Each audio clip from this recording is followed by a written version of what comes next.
Hi, understanding the actions of the extraocular muscles can be frustratingly confusing, so I hope this video helps. You may also want to watch a video on eye movement terminology before this one. The eye sits within the bony orbit. The orbit has a roof, a floor, a medial wall and a lateral wall. It is therefore somewhat pyramid-like in shape. The two orbits have medial walls that run parallel to one another. The lateral walls are at about 45 degrees to the medial wall, or 90 degrees to one another. The eye sits within the middle of this space, with the four recti muscles converging on the orbital apex, where they insert into the annulus of Zinn, a fibrous ring of tissue that encircles the optic nerve.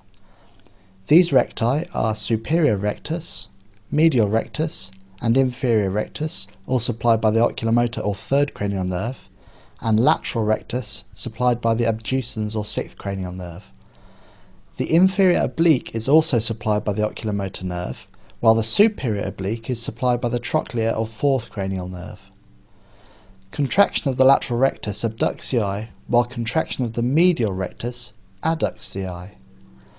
The two opposing muscles are described as being antagonists. Sherrington's law of reciprocal innervation states that when a muscle is stimulated, its antagonist is inhibited. This means that abduction is a combination of contraction of the lateral rectus and relaxation of the medial rectus.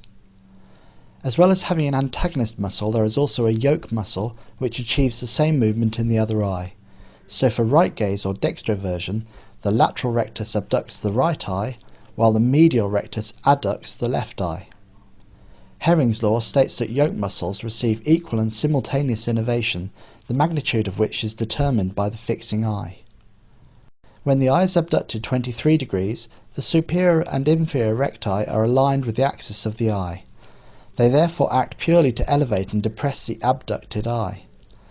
The superior oblique acts to intort, and the inferior oblique acts to extort the abducted eye.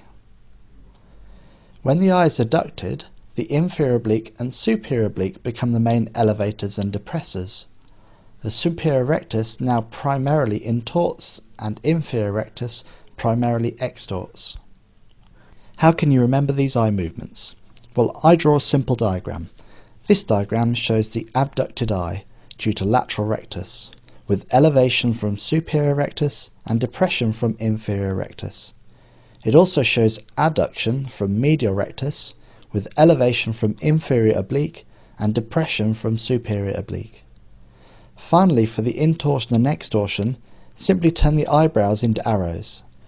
The superior rectus and superior oblique muscle are both intorters, which act in the direction of the arrow you have drawn.